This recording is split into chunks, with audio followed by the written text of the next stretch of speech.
ভয়াবহ ভূমিকম্পের আঘাতে রাজধানী সহ দেশের বিভিন্ন জেলা এবং দেশের পার্শ্ববর্তী দেশ ভারত পাকিস্তানও ভয়াবহ ভূমিকম্প আঘাত নিয়ে এসেছে এবং রাজধানীর বংশাল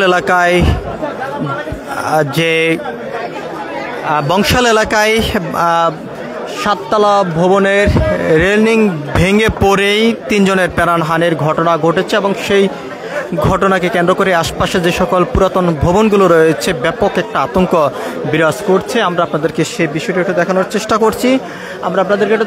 করছি যে এই ভবনের রেলিং ভেঙেই তিনজনের প্রাণহানির ঘটনা ঘটেছে। সেই বিল্ডিংয়ের চিত্রটি আমরা আপনাদেরকে একটু দেখানোর চেষ্টা করছি।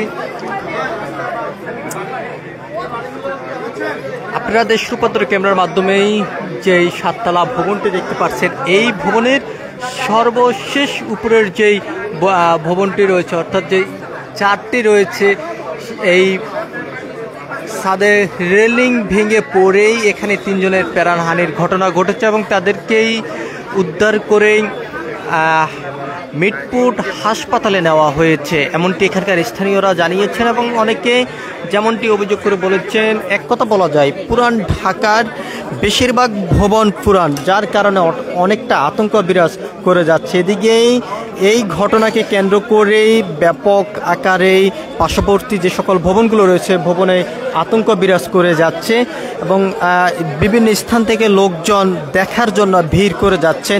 আইন শৃঙ্খলা রক্ষাকারী বাহিনীর পুলিশ সদস্যদের পাশাপাশি এখানে সেনাবাহিনীও মোতায়েন করা হয়েছে পরিস্থিতি স্বাভাবিক রাখার জন্য। তবে অনেকের ভিতরে ক্ষোভ প্রকাশ করছে। আমরা আপনাদেরকে সেই বিষয়টি একটু জানিয়ে রাখতে চাই যে পুরান ভবন, যেখানেই ধারণ ক্ষমতা না থাকার পরও তবে এই ভবনটিতে একটি টাওয়ার স্থাপন করা হয়েছে, সেই অভিযোগ এখান থেকে স্থানীয়রা করেছেন। আমরা আপনাদেরকে একটু দেখানোর চেষ্টা করছি। কসাইটলি যে এলাকা রয়েছে বংশাল, সেই কসাইটলি এলাকায় এই ঘটনাটি ঘটেছে। তিনজনের প্রাণহানির ঘটনা ঘটেছে, বেশ কয়েকজন আহত হয়েছেন বলে জানা গেছে। এখান থেকে আমরা আপনাদেরকে আরও একটি বিষয়টি জানিয়ে রাখতে চাই, রাজধানী সহ দেশের বিভিন্ন জেলায় নরসিংদীও এই ভূমিকম্পের আঘাত নিয়ে এসেছে। ভারতের কলকাতা, পাকিস্তানও এই ভূমিকম্প আঘাত নিয়ে এসেছে, এমনটি আমরা জানতে পেরেছি এবং এই ভূমিকম্পের পয়েন্ট ছিল 5.7, এমনটি জানানো হয়েছে আবহাওয়া অধিদপ্তরের পক্ষ থেকে। আমরা আপনাদেরকে একটু দেখানোর চেষ্টা করছি। এখানকার স্থানীয় যারা রয়েছেন আমরা তাদের সঙ্গেই অনেকের সঙ্গে আমরা কথা বলছি, তারা যেমনটি বলেছেন পুরান ঢাকার বেশিরভাগ ভবন পুরান, যার কারণে অনেকটা ঝুঁকিপূর্ণ রয়েছে।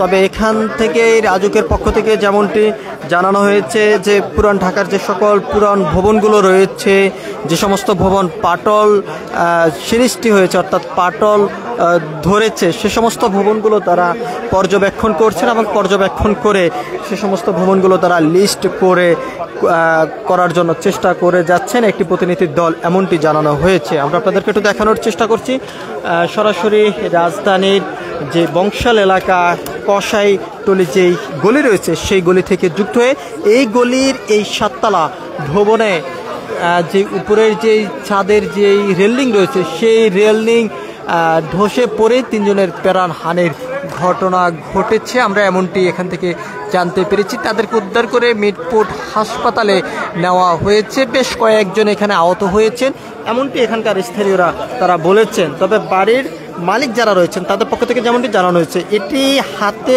ধরে কেউ ঘটনা ঘটায়নি, তবে এটি হঠাৎ করে যেই প্রাকৃতিক যে দুর্যোগ এক কথা বলা যায়, সেই দুর্যোগের কারণেই এরকম একটি ঘটনা ঘটেছে। এতে এখানে কারো কোনো হাত নেই বলে বাড়ির মালিকরা জানিয়েছেন, এমনটি আমরা দেখেছি। আমরা আপনাদেরকে একটু দেখানোর চেষ্টা করছি, যদিও অনেক লোকজন এই গলিকেই ঘিরেই উপস্থিত ছিলেন পরিস্থিতি স্বাভাবিক রাখার জন্য। অর্থাৎ যে সমস্ত ভবনগুলো পাটল সৃষ্টি হয়েছে সে সমস্ত ভবনগুলো পর্যবেক্ষণ করছেন, যার কারণে আইন শৃঙ্খলা রক্ষাকারী বাহিনীর সদস্যরা এখান থেকে সাধারণ জনগণকে সরিয়ে দিয়েছেন। সব কিছু নিয়েছিল এখনকার মতন রাজধানী ঢাকার যে বংশাল এলাকা কসাইটলি যে গলি, সেই গলির থেকে আমার কাছে এখনকার মতন সর্বশেষ। পরবর্তী আপডেট পেতে সবাই দেশ রূপান্তরের সঙ্গে থাকুন। ধন্যবাদ সবাইকে। দেখাচ্ছিলাম।